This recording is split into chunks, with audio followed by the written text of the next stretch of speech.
Hi, just Matt Luxton here from mattluxtonhealthandfitness.com. Hope you're well. Just wanted to shoot a video for you that helps, hopefully, for you to make better decisions when you go shopping for groceries. So, without further ado, just going to pop over. I've shot a little picture of my whiteboard where I wrote 9 different ideas that would help you, help everybody to shop, look, feel, and perform better when it comes to your grocery shopping.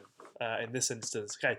So the first one, we're going to go choose items that look like they haven't been processed. Okay, so firstly, did the food swim, run, grow, or fly? But this is about the actual shopping. So look at the food. Does the food look like it was when it grew? If not, you have to consider how far that's gone from what it was when it originally grew.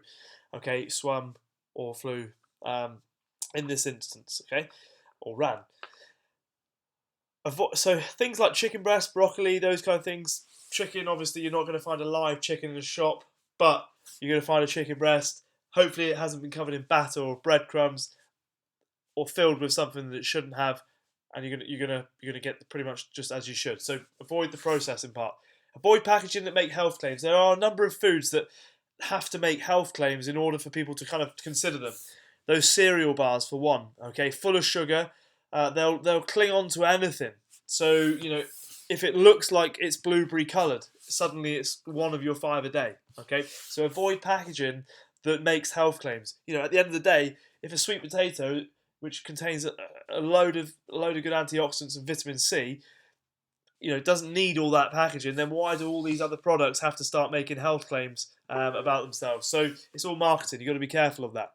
Low ingredient list, so pronounce each one. Can you pronounce every ingredient in a product if it's more than one ingredient? Okay, so look at the ingredients list, keep them to a minimum. Ideally, they're all clean, naturally sourced as well. Be aware of total sugar content of foods. So remember that 1 teaspoon of sugar is 4 grams. When you look at the packaging, look at the label on the back, it will say carbohydrates, underneath which it will say of which sugars. You don't want the sugars to be too high a percentage of the total amount of carbohydrate. Okay, if it's not sugar, it's fibre, much better for you, helps slow down the digestion of other nutrients, and therefore better absorption in the gut. If a food is healthy, it probably doesn't need advertising. I've sort of covered that already, but the difference here is probably different to a supplement. So if somebody's got a particularly stressful job, a nutritional deficiency, or trains really hard, then a supplement would be beneficial. Probably needs advertising to help people understand the benefits of that. So foods don't need advertising. Supplements might well do, but obviously, the supplements are another issue. Okay. Avoid ready meals that are high in salt, additives, and preservatives. So we're looking for, obviously, to keep the foods as fresh as possible. There are always exceptions to the rule when it comes to these, because there are some companies that make healthy ready meals, but they're not covered in salt, laden with additives and preservatives in a sauce that's, would drive your dog crazy. Okay, so you need to make sure that those ready meals don't slip into your trolley, and again, the marketing side of those doesn't end up luring you towards them. Okay, don't be bored. Don't be bored. Don't be lured in by the 5 a day marketing. So 5 a day is actually nowhere near enough anyway. So, but it's just a target that the government gives the UK population at the minute because they want them to make that target.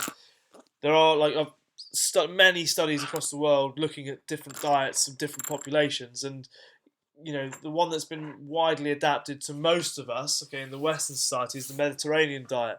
And this particular eating style, if you like, because it's diet is kind of a bit of a, sometimes makes people think it's something of a restriction, but this particular style of eating, they're eating between 8 and 10 pieces of veg a day, a fruit and veg. So, and they should be predominantly vegetables. Okay, so 5 a day doesn't really, it's only a marketing scheme. Apparently, I saw the other day, from a tin of tuna and a lollipop, you could effectively get your 5 a day. I mean, we all know what's wrong with that. So, be careful of that. Number 8, go around the outside of the supermarket. So look high and low on the shelves for items that are less popular. Okay, look for things like quinoa, brown rice, those kind of things. They're not going to be right at eye level. They're not fashionable. They're not sexy. Okay, they don't have amazing packaging. Okay, so go round the outside, find the fresh fruit and veg. Down the middles, you're going to tend to find the processed foods. Around the outside, generally speaking, you're going to find those fresh fruit and veg, fish, meats, etc. Okay, look high and low on the shelves for different foods as well, the ones that are less popular.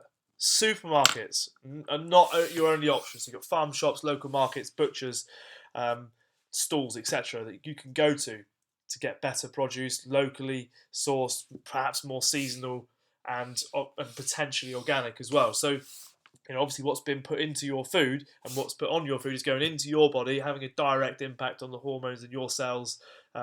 So we all know how important it is to obviously know what's going in our bodies, but what's going into the foods that we're eating. So got to be sort of trace it back a little bit and try and find these foods from the best sources we can as often as possible.